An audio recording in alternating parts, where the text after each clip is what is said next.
কোন গ্রামের মেয়ে তুমি, কেমন তোমার বাপ? ফেসবুকেতে ছবি ছেড়ে করছো কেন পাপ? কোন দেশেরই মেয়ে তুমি, কেমন তোমার বাপ? ফেসবুকেতে ছবি ছেড়ে করছো কেন পাপ মেয়ে? ফেসবুকেতে ছবি ছেড়ে করছো কেন পাপ? ছেলে মেয়েদের কাছে বসে শিক্ষা দেয় না ভাই, মা মেয়েকে কেমন লাগে ফেসবুকে জিগায়। লজ্জা শরম হয় না কেন, চাও না কেন মা? ফেসবুকেতে ছবি ছেড়ে করছো কেন পাপ মেয়ে?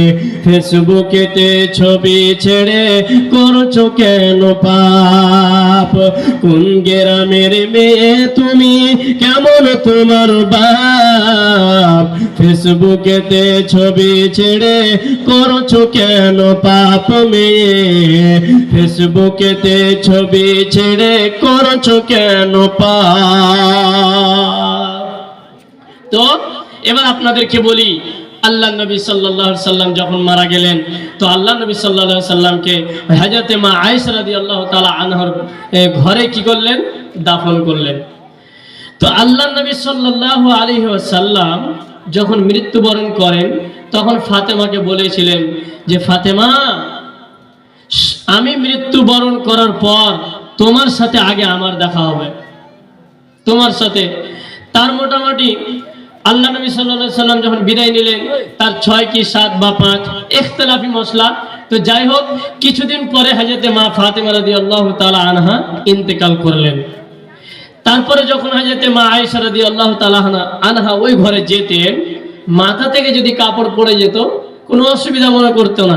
কেন? স্বামীর সঙ্গে কোনো পর্দার প্রয়োজন নেই।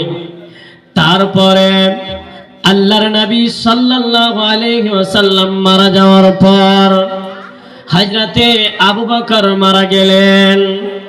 আবু বকর যখন মারা গেলেন, নবী সাল্লাল্লাহু আলাইহি ওয়াসাল্লামের পাশে তাকে দাফন করা হলো। আবু বকর যখন মারা গেলেন, ইন্তেকালের পর হযরতে মা আয়েশা রাদিয়াল্লাহু তাআলা আনহা ওই ঘরে যখন ঢুকতেন, মাথা থেকে কাপড় যদি পড়ে যেত, দ্বিতীয়বার ওঠার প্রয়োজন মনে করতেন না। কেন? ওটা হলো ইসলামী, স্বামীর সঙ্গে পর্দা করা লাগে না। আর তারপরে যিনি মারা গেলেন তিনি বলেন তার বাবার সঙ্গে পর্দা করা লাগে না। তার কিছুদিন পরে হযরতে উমর মারা গেলেন। আর যখন উমর মারা গেলেন, হযরতে আবু বকরের পাশে তাকে দাফন করা হলো। তারপরে আল্লাহর নবীর স্ত্রী হযরতে মা আয়েশা রাদিয়াল্লাহু তাআলা আনহা যখন ওই গৃহে ঢুকছেন, তখন সুন্দর করে মাথাটাকে ঢেকে নিয়ে, সুন্দর করে কাপড়টাকে পরে নিয়ে, যদি কোনো কারণবশত মাথা থেকে কাপড়টা পড়ে যায়, হযরতে মা আয়েশা রাদিয়াল্লাহু তাআলা আনহা চট করে কি করেছেন? ওই কাপড়টাকে মাথায় উঠিয়ে নিচ্ছেন আর মাথাটাকে ঢেকে নিচ্ছেন। এখানে আমি বলতে চাচ্ছি, মা আমার, বোন আমার, তৃতীয় নম্বরে যিনি এখানে এসেছেন তিনি হলেন হযরতে উমর। উমরকে দেখে পর্দা করা লাগবে, এই জন্য হযরতে মা আয়েশা রাদিয়াল্লাহু তাআলা আনহা কি করলেন? মাথা থেকে আর কাপড় পরে যদিও যাচ্ছে, উঠার প্রয়োজন মনে করেছেন। কেন? ওটা হলো হযরতে উমর। এবার আপনাকে বলে, মা আমার, বোন আমার, হযরতে উমর জীবিত না মৃত? বলেন তো, হযরত উমর জীবিত অবস্থায় আছেন না মৃত হয়ে গেছেন? আওয়াজ করে না, মৃত না জীবিত? মৃত। তো মৃত মানুষকে দেখে, মৃত ব্যক্তিকে দেখে হযরতে মা আয়েশা কি করছেন? মাথাটাকে সুন্দর করে ঢেকে নিচ্ছেন। আর আমরা কি করি? তার উল্টা করি। কোন পুরুষকে যদি দেখেনি, চট করে ওড়নাটাকে এটা উদাম করবে, এই স্কিনটা উদাম করবে, মানে সেটা ঢাকা থাকবে তো সেটাকে খুলে দিবে, যা কোনো পুরুষ যেন আমার দিকে আকৃষ্ট হয়।